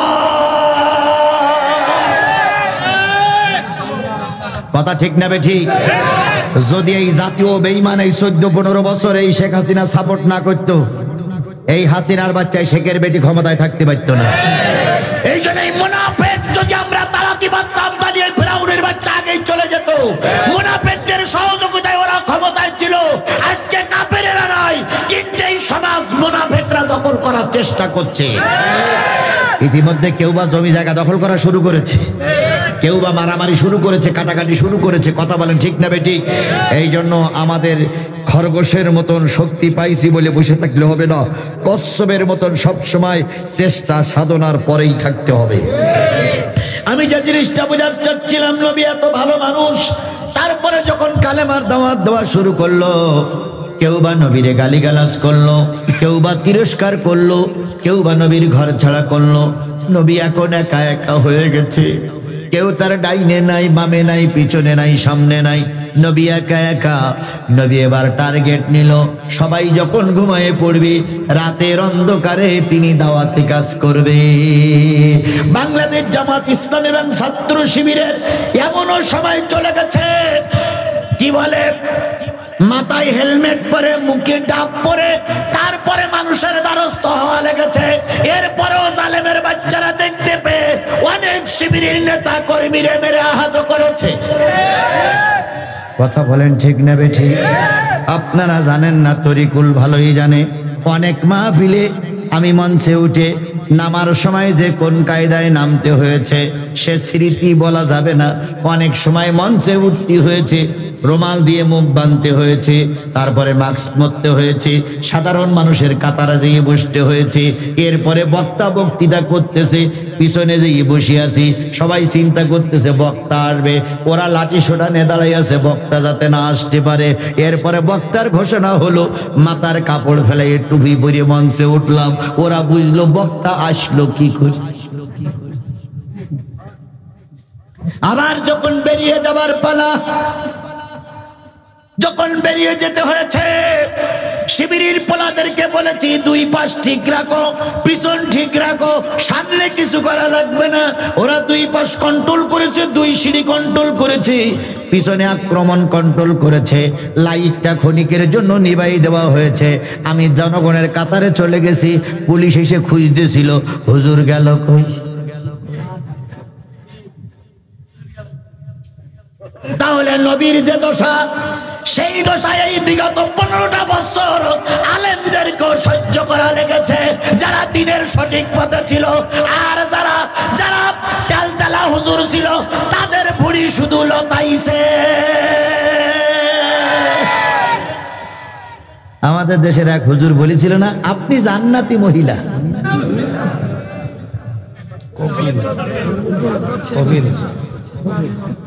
আমি সে বলি সে ফুলকপি গেল কই? এখন জনগণ তারে হারিকেন ধরাই খুঁজতেছে, কথা বলেন ঠিক না বেঠিক? আজও কালো জনগণ খুঁজে বাহির করবেই। গোপালগঞ্জে এক হুজুরা শেখ হাসিনার পক্ষে মিছিল করেছে, ওই মাদ্রাসা চেয়ারে বসে শেখ হাসিনা শেখ হাসিনা শেখ হাসিনা শেখ হাসিনা শেখ হাসিনা। আল্লাহ বান্দারা অন্যান্য বান্দারা জিকির করে লা ইলাহা ইল্লাল্লাহ লা ইলাহা ইল্লাল্লাহ, আর এরা কয় শেখ হাসিনা শেখ হাসিনা শেখ হাসিনা, রব্বানা আতিনা ফিদ দুনিয়া হাসিনা।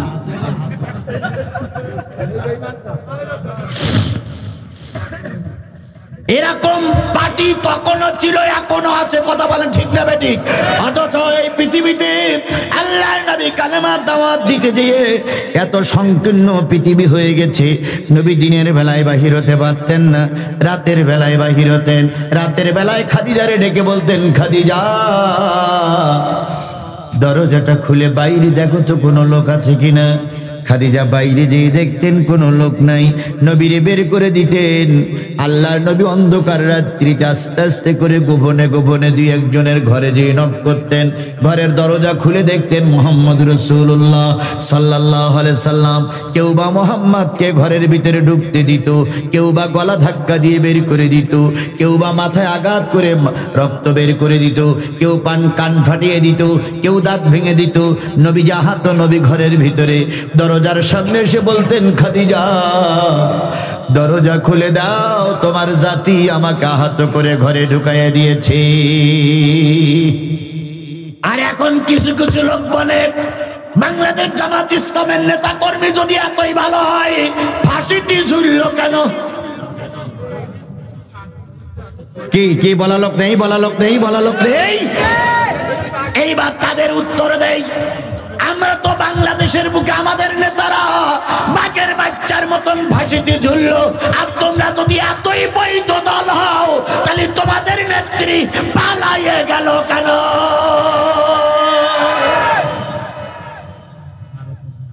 আমাদের আল্লামা সাইদি মরার পরে জানাজায় লোক কম হয়েছিল না বেশি হয়েছিল? আর মরহুম প্রেসিডেন্ট মুজিবুর রহমান মরার পরে জানাজা পড়া লোকও বাংলার জমিনে খুঁজে পাওয়া যায়নি।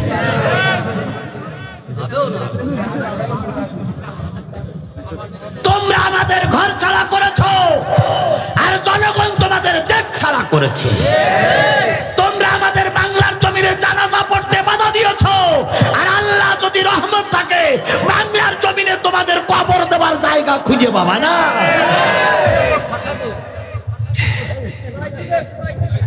আজকে দেখুন আমাদের কথা শোনেন, আমাদের আলেমদেরকে তোমরা বলেছো দোষরও দোষ যদি না করে থাকবে ফাঁসি হলো কেন? তোমাদের নেত্রী যদি দোষ না করে থাকে পালাই গেল কেন? পালাই গেল কেন? তোমরা বলো আমরা মুক্তিযুদ্ধের পক্ষের শক্তি, তাই বলে না? মুক্তিযুদ্ধের পক্ষের শক্তি। এই যে মরহুম প্রেসিডেন্ট মুজিবুর রহমান, তারপরে শেখ হাসিনা, এরা দুইজনেই মুক্তিযুদ্ধের কেউ না। ঠিক। দেশে যখন যুদ্ধ হয়েছে মুজিবুর তখন পাকিস্তানের কারাগারে, আর শেখ হাসিনা তখন আর্মিদের হেফাজতে, পাকিস্তানি আর্মিদের হেফাজতে। প্রতি মাসে 2,500 টাকা করে ভাতা পেত, সেই ভাতা খেত, আর ওখানে কি করতো আল্লাহ ভালো জানে। আমার অধিক যাবার দরকার নেই, কারণ কারো চরিত্র নিয়ে আমি কথা বলতে চাই না, শুধু এতটুকুই বলি তোমার মুজিবুর ছিল পাকিস্তানের কারাগারে, তোমার শেখ হাসিনা ছিল পাকিস্তানে। তোমরা যখন বলো আমরা মুক্তিযুদ্ধের পক্ষে শক্তি, তোমাদের কথা শুনে ইবলিস শয়তানেরও হাসি লাগে। এই জন্য আমি বলি মুক্তিযুদ্ধের পক্ষে দুই গ্রুপ আছে, একটা হচ্ছে বীর মুক্তিযোদ্ধা আর একটা হচ্ছে বীর মুক্তিযোদ্ধা।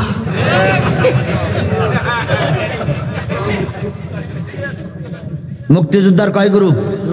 একটা হচ্ছে বীর মুক্তিযোদ্ধা, যারা প্রকৃত রণাঙ্গনে যুদ্ধ করেছে, আমরা তাদের স্যালুট জানাই, আমরা তাদের স্যালুট জানাই। তারা আমাদের মাতার গর্ব, কথা বলেন ঠিক না বেঠিক? তাদের রক্তের বিনিময়ে দেশ স্বাধীন হয়েছে, তাদের হত্যার বিনিময়ে দেশ স্বাধীন হয়েছে। আমরা তাদের হৃদয়ের স্পন্দন, হৃদয়ের অন্তরের অন্তঃস্থল থেকে ভালোবাসা জানাই। কিন্তু যারা যুদ্ধের ময়দানে না থেকে মুক্তিযোদ্ধার চাঁদাবাজি করো, এরা বীর মুক্তিযোদ্ধা না, এরা হলো বীর মুক্তিযোদ্ধা। বাংলাদেশে মুক্তিযোদ্ধার সংখ্যা বেশি না মুক্তিযোদ্ধার সংখ্যা বেশি? মুক্তিযোদ্ধার সংখ্যাই বেশি। কথা বলেন ঠিক না বেঠিক? আবার এনারা মরে যাওয়ার পরে ওনাদের লাশের সামনে এসে কি কায়দায় স্যালুট মারে, আরামে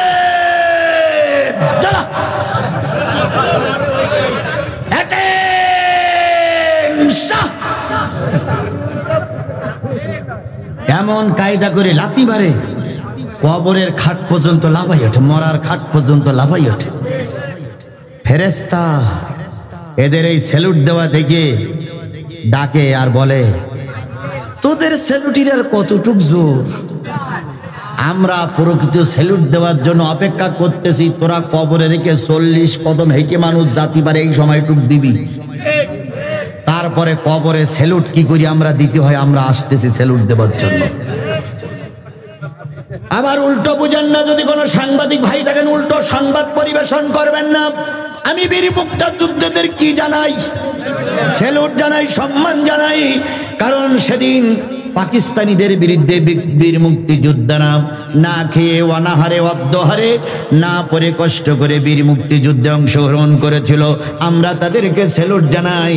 কিন্তু বীর মুক্তিযোদ্ধার নাম ধরে যারা বিরাট বিরাট পদ পদবি নিয়ে দেশের মানুষের উপর অত্যাচার করেছো, আমরা তাদেরকে স্যালুট জানাতে পারি না।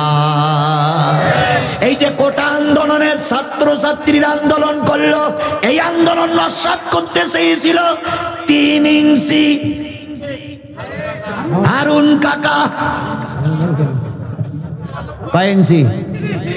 আমি চিন্তা করতাম যে আল্লাহ, পুলিশের চাকরি করতে গেলে কমপক্ষে 6 ফুট বা 5.5 ফুট হওয়া লাগে, 3 ইঞ্চি 1.5 ইঞ্চি চাকরি পেল কি করে?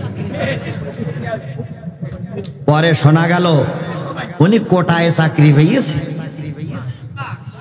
এই জন্য এই হারুন কাকা প্রায় দেখা যেত আমাদের ছাত্রদের মারার জন্য পরিকল্পনা করতে। কথা বলেন ঠিক না বেঠিক?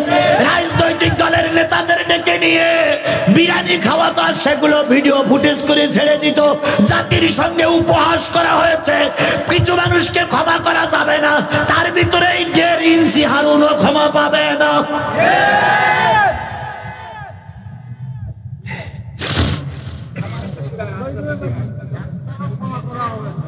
ক্ষমা করব কিনা তা আমি জানি, ওটা জানে জামাত ইসলাম আর বিএনপি। আমার প্যারাডের স্পন্দন, আমার মাথার মুকুট আমিরে জামাত ডাক্তার শফিকুর রহমান বলেছেন, আমি রাজনৈতিকভাবে তাদের কি করলাম, ক্ষমা করে দিলাম।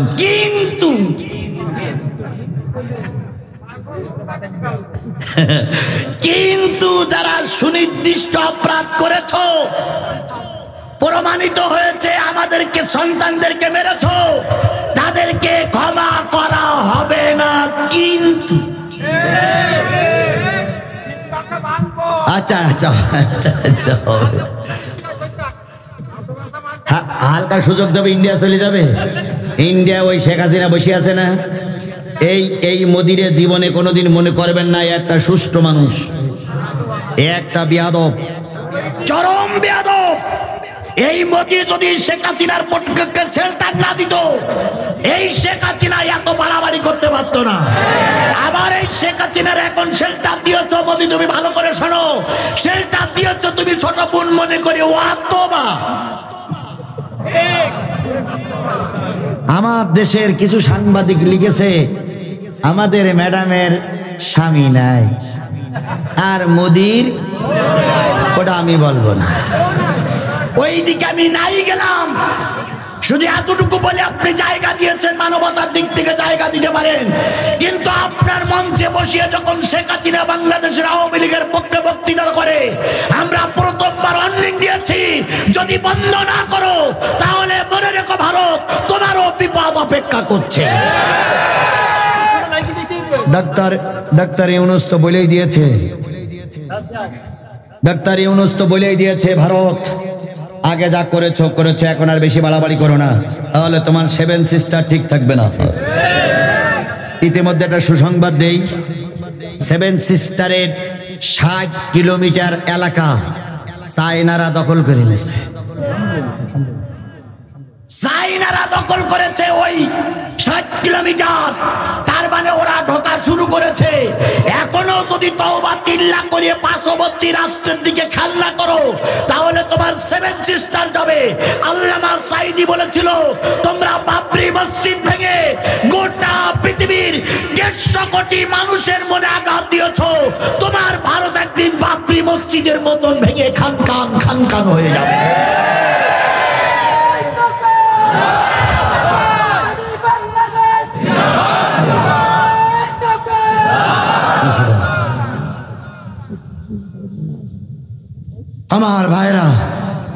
আমার ভাইরা, আল্লামা সাঈদীর সব কথা কটা সত্য হয়েছে, এ কথাটাও আজও কালো সত্য হবে। আল্লামা সাঈদী কি বলেছিলেন? আলেম ওলামাদের উপর অত্যাচার বন্ধ করো, মিথ্যা মামলা বন্ধ করো, ইসলামী রাজনীতির পরে হস্তক্ষেপ করে, অযথা হস্তক্ষেপ করে মানুষকে কষ্ট দিও না। এমন একটা সময় আসবে পালানোর জন্য ইঁদুরের গর্ত পর্যন্ত খুঁজে পাবা না। তার এই কথাটা কি কাজে লেগেছে? জোরে বলেন, কাজে লেগেছে। এখন ইঁদুরের গর্ত তো দূরের কথা, আমরা তাও একজনের বাড়ি গেলে দরজা খুলে দিত। আর যদি শোনে আমলিগির লোক, তখন বলে, বাবা ভিক্ষার দরকার নেই, কুত্তা ঠেকা। আমার ভাইরা, তাই বলতেছিলাম, যেটা বোঝাতে চাচ্ছিলাম সেটা হলো, আল্লাহ রসুল মার খেয়েছেন দিনের দাওয়াত দেওয়ার জন্য। তুমি আর আমি যদি দিনের দাওয়াত দিতে চাই, তোমার আমার নামে মামলা হতে, তোমার আমার জেল জুলুম জরিমানা হতে পারে, তোমার আমার রিমান্ড হতে পারে। তোমার আমার মতন লোককে শিয়াবে আবু তালেবে 3.5 বছর না খেয়ে থাকা লাগতে পারে। আল্লাহ নবী একাত করতে করতে দিন চলে যায়, মাস চলে যায়। হঠাৎ করে নবী একদিন কাবার চত্বরে বসে দোয়া করলেন, আল্লাহ যদি ধর্মের কাজ আমাকে করতেই হয়, ওমর 2 ওমরের 1 ওমরকে মুসলমান বানায়া দাও। দাওয়াতি তাবলীগের কাজ চলছে, আল্লাহর কাছে দোয়া করলেন। পরের দিন শোনা গেল ওমর আসতেছে নবীর হত্যা করার জন্য। নবী যখন সংবাদ পাইলেন ওমর হত্যা করতে আসতেছে নবীকে, আল্লাহ নবীর কাছে সংবাদ পৌঁছে গেল। নবী বললেন, ও আমার সাহাবীরা, পথ ছেড়ে দাও, ওমর আমাদের হত্যা করতে আসতেছে না, ওমর নিজে মাথা বিক্রি করার জন্য আসতেছে। ওমর কালেমা পড়ে মুসলমান হলো। জিজ্ঞেস করলো, ইয়া রাসূলুল্লাহ, আমার দলে লোক কয়জন? 40 মিনিট মনে হয় হয়েই গেছে নাকি? হ্যাঁ, হয়ে গেছে। লোকজনের ভাব দেখে বুঝতে যে 40 মিনিট হয়েই গেছে। হ্যাঁ, 40 মিনিট হয়ে গেছে। ভাই শোনেন, আমার কথাটা শেষ করে দেবো, আর দেরি করবে। বসেন, হয়ে গেছে, মোনাজাত করে যাই। বসেন ভাই, মোনাজাত করে যাই। এই মুরব্বির দিকে কিন্তু আমার একটা কথা মনে পড়তেছে। মুরব্বি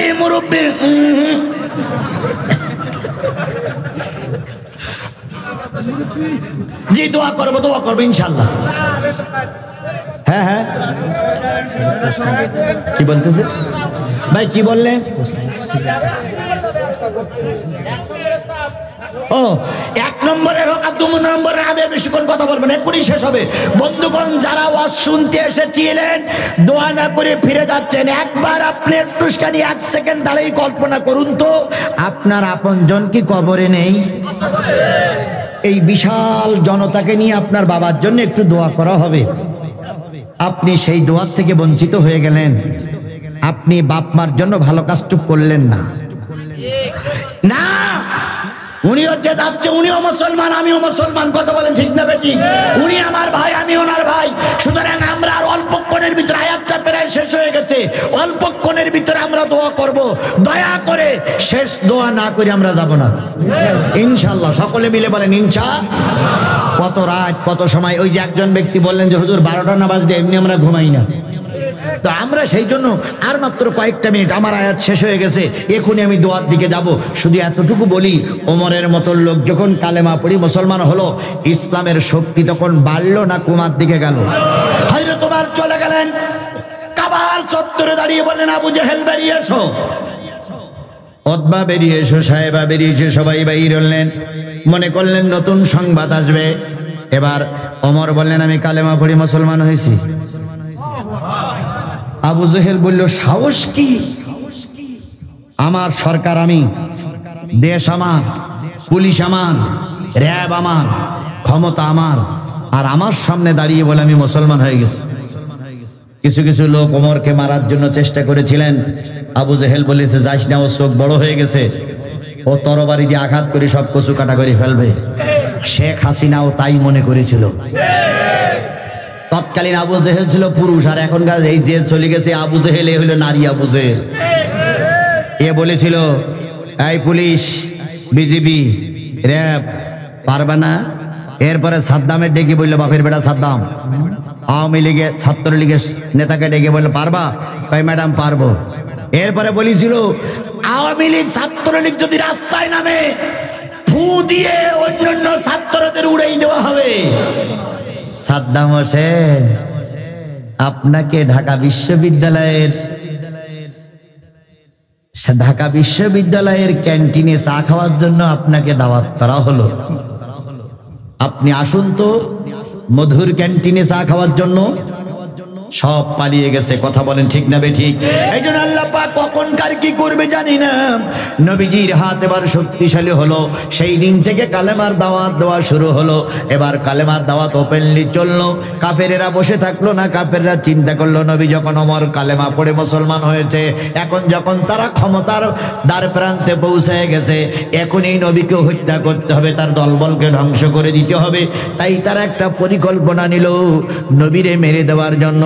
আবু জেহেল দিয়ে বলতেছে, ভাতিজা, এতদিন শত্রুতা করেছি, আর শত্রুতা করব না, এখন থেকে তোমার কথা মেনে চলবো। আমরা একটা দাওয়াতি অনুষ্ঠান করেছি, ভুড়ি ভোজের অনুষ্ঠান করেছি, এই ভুড়ি ভোজে তুমি এসো। ভুড়ি ভোজও হবে, তোমার ওয়াজও শোনা হবে, উতবা সাহেবা, ওয়ালিদ ইবনে মুগিরা সবাই তোমার কথা শুনবে, তুমি যা বলবে তাই শুনবো। আজকে রাত্রিতে আমাদের বাড়িতে তোমার দাওয়াত। বলুন তো, নবী দাওয়াত কবুল করেছেন না করেননি? করেছে।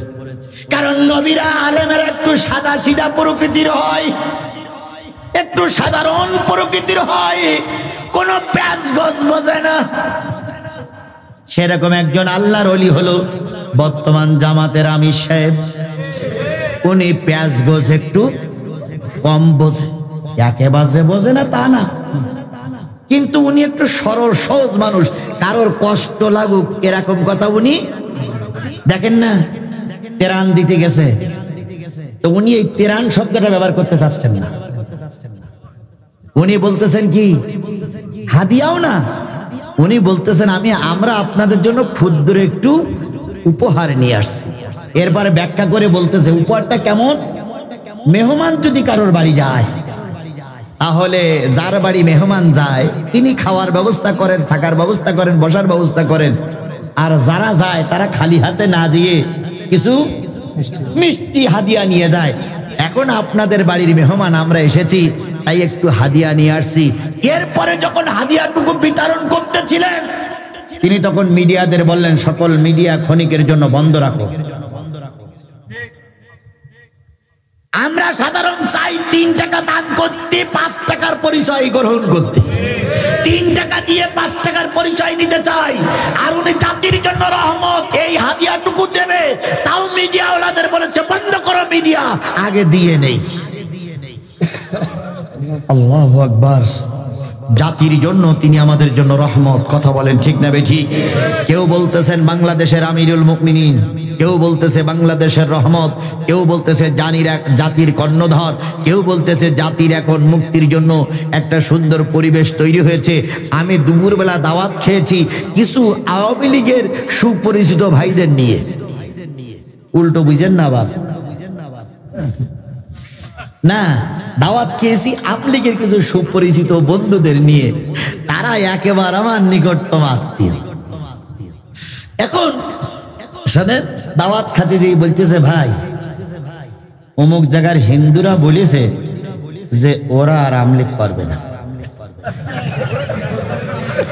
ইয়ে লোক বলো কিছু বলতে না, অমুক জায়গার হিন্দুরা বলেছে যে ওরা আর আমলিক করবে না। তা আমি বলতেছি তোমার মতটা কি? তো বলতে ভাই আমি অনেক আগেই তওবা করেছি। তা কেন তওবা করলে?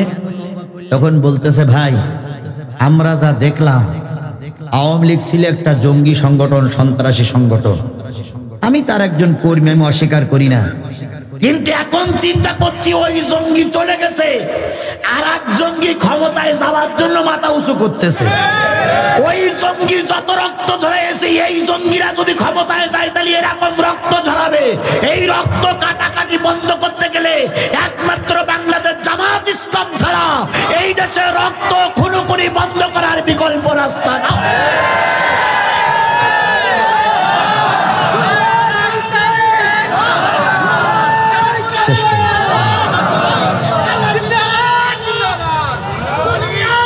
আমার কথা, আমার বক্তব্য শুনুন।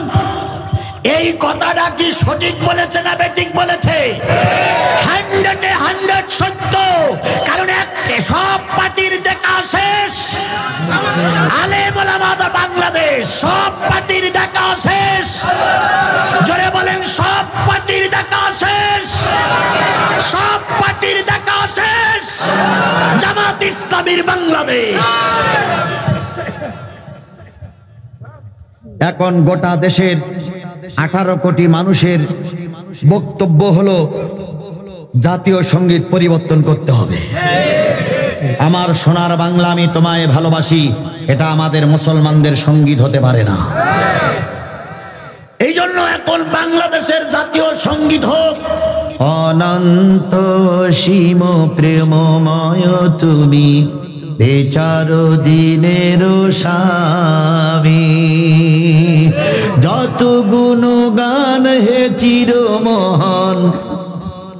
এবার কি তোমারি অন্তর্যামী, চালাও সে পথে যে পথে তোমার প্রিয়জন গেছে চলি। আমরা সাতক্ষীরার মানুষ, হাজার হাজার মানুষ এই জাতীয় সঙ্গীতের পক্ষে কথা বলেন, ঠিক না বেঠিক?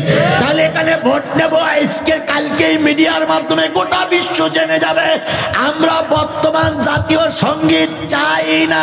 জাতীয় সঙ্গীত বিলাপ্ত হোক এইটা চাই না, জাতীয় সঙ্গীত থাক। বিলাপ্তর পক্ষে না থাকার পক্ষে? আমরা কি থাকার পক্ষে না বিলুপ্তির পক্ষে?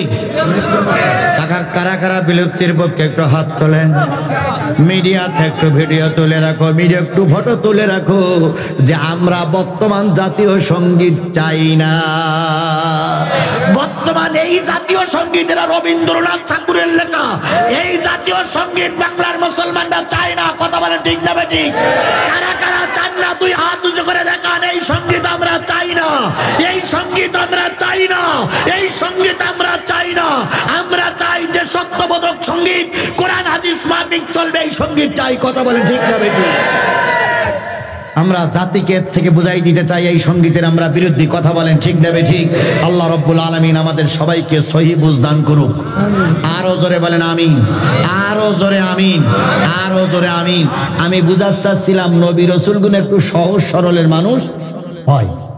আশরাফ আলী থানভী রহমাতুল্লাহ আলাইহি উনি কিতাব পড়াচ্ছেন, তো হঠাৎ করে একজন টুপিওয়ালা এসে বলছে, হুজুর আপনার স্ত্রী বিধবা হয়ে গেছে। কি হয়ে গেছে? আশরাফ আলী থানভী কিতাবখানা বন্ধ করে কানতে স্যার বলতেছে, আল্লাহ আমার স্ত্রী বিধবা হয়ে গেল, তাহলে ওর হবে নাকি? ওর তো দেখার মতন আর কেউ থাকল না। আল্লাহ আল্লাহ এই বয়সে তুই বিধবা করলে আল্লাহ। একজন ছাত্র বলতে, হুজুর স্ত্রী বিধবা হয় কি হলি? তো বলতেছে স্বামী মারা গেলে। তো বলছে, হুজুর আপনি মারা গেছেন না বেঁচে আছেন? তাই তো, আমি যে বেঁচে আছি। তো ও যে টুপিওয়ালা ওই এত বড় মিথ্যা কথা বলল কি করে? আমি এটা বিশ্বাস করেছি। এই হলো আলেম ওলামাদের সরল বিশ্বাস। কথা বলেন ঠিক না বেটি? আমার ভাইয়েরা, বসে হয়ে গেছে। আমার ভাইয়েরা, আল্লাহ নবী দাওয়াত কবুল করলেন, আর এদিকে আবু জেহেল বিরাট এক গর্ত করলো, নিজেরা বিচারালয় তৈরি করলো। ধরে নেন বর্তমান যুগের ট্রাইব্যুনাল। এই আবু জেহেলের ট্রাইব্যুনাল তখন ছিল, এখনো আছে, কথা বলেন ঠিক না ঠিক? ওরা ট্রাইব্যুনাল করেছিল নবীর মারার জন্য, আর এই পেত্নির বাচ্চা পেত্নি ট্রাইব্যুনাল করেছিল যুদ্ধ অপরাধের নাম দিয়ে কিছু আলেমের মারার জন্য।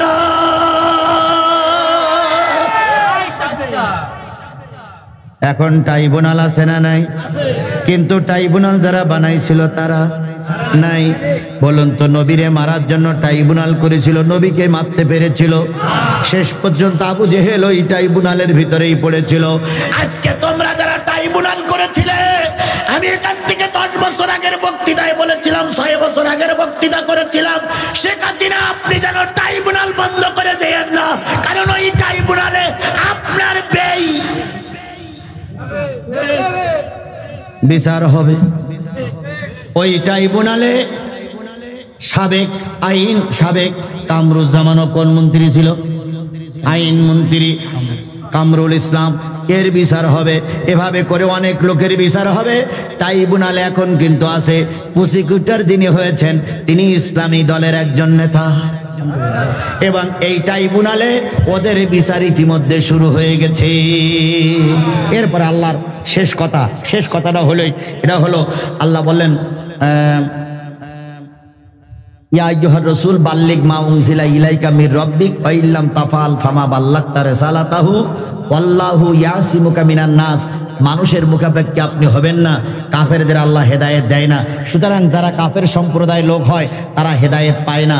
আমরা আজকের আলোচনার থেকে শিক্ষা নেব, যতদিন বেঁচে আছি কিসের পক্ষে? কারা কারা কোরআনের পক্ষে থাকতে রাজি আছেন? 2 হাত উঁচু করে আল্লাহরে দেখান। জোরে একটা তাকবীর হবে, নারে তাকবীর। আরো জোরে, লিল্লাহি তাকবীর।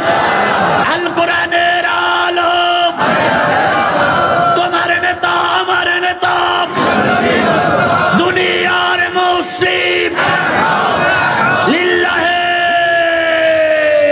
তাকবীর। আমা তৌফিকি ইল্লা বিল্লাহ ওয়া আখিরু দাওয়ানা আলহামদুলিল্লাহি রাব্বিল আলামিন। সূরা ফাতিহা ইখলাস শরীফ পড়ি সবাই। বিসমিল্লাহির রহমানির রহিম, আলহামদুলিল্লাহি রাব্বিল আলামিন। সবাই পড়ে দোয়া হবে। ভাই দাঁড়ানো লোকগুলো বসেন, দোয়া করি। যে যারা শহীদ আল্লামা দেলোয়ার হোসেন সাইদি সাহেবের ফাঁসি চেয়েছিল, তাদের পেছনে নামাজ পড়া যাবে কিনা জানাবেন। যে সমস্ত ইমাম ওলামা লীগ, তাদের পিছনে নামাজ হবে কি জাতি জানতে চায়, দয়া করে বলবেন। ওই এক হুজুর বলেছিল যে শুয়োর মার্কা মুদ্দার হলি, কুকুর মার্কা ইমাম তা জানাজা পড়াইতে পারে, শুকুর মার্কা মুসল্লি হলি, কুকুর মার্কা ইমামে তার নামাজ পড়াইতে পারে। এখন যে বা যিনি না জেনে না বুঝে আল্লামা সাইদির ফাঁসি দাবি করেছিলেন, যদি প্রমাণিত হয় যে কোর্টে রায় দিয়েছিলেন সেই কোর্টের যদি প্রমাণিত হয় আল্লামা সাইদি নির্দোষ, তাহলে নিশ্চয়ই তিনি কি করেছেন? অপবাদ দিয়েছেন, কবিরা গুনাহ করেছেন। এখন যদি তিনি খালেস নিয়তে তওবা না করে থাকে বা না করে, দয়া করে আপনার ইমামতিটা না করাই ভালো। আপনার মতন কুকুর মার্কা ইমামের নামাজ হবে ওই আওয়ামী লীগের নেতা কর্মীদের। আমাদের নামাজ আপনার পিছনে হবে বলে আমার মনে হয় না। দয়া করে হয় তওবা করুন, নাই ইমামতি ছেড়ে দেন। আর যদি না ছাড়েন তাহলে আমরা কি করি? ইমামতি ছাড়াতে হয়, এটা আমরা ভালোই জানি। কথা বলেন ঠিক না ঠিক? সুতরাং মান থাকতে থাকতে যদি কেটে না পড়েন, কিন্তু এনাদের আবার মান শোনেন, এনাদের মান আবার জুতলেও যায় না। কথায় বলে মানি লোকের মান জুতলেও যায় না, এদের মান জুতলেও যায় না। বাইতুল মোকাররম একটা ছিল না, 5 তারিখের পরে সে যে কোথায় গেছে খুঁজে পাওয়া যাচ্ছে না। ওই শোলাকিয়ার ইমাম সেটাও কোথায় গেছে আল্লাহই ভালো জানে।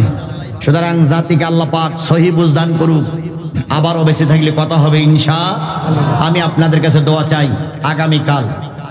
আগামীকাল আমি একটু উমরার উদ্দেশ্যে মক্কা এবং মদিনা যাওয়ার নিয়ত করেছি। কালকে দুপুরবেলা বাড়ির থেকে বাহির হব। পরের দিন 10 তারিখে আমার ফ্লাইট। 10 তারিখ থেকে শুরু করে 25 তারিখ পর্যন্ত মক্কা এবং মদিনা আমার নিজের স্ত্রীকে নিয়ে উমরা পালন করার জন্য নিয়ত করেছি। আমি আপনাদের জন্য আপনাদের কাছে দোয়া চাই। আমি আপনাদের জন্য দোয়া চাই। আমি আপনাদের কাছে দোয়া চাই। হ্যাঁ, আর আমি আমার সাতক্ষীরাবাসীর পক্ষ থেকে রসুলের কাছে যেয়ে বলবো, ইয়া রসুল আল্লাহ, আমার সাতক্ষীরার মানুষ খুবই নির্যাতিত,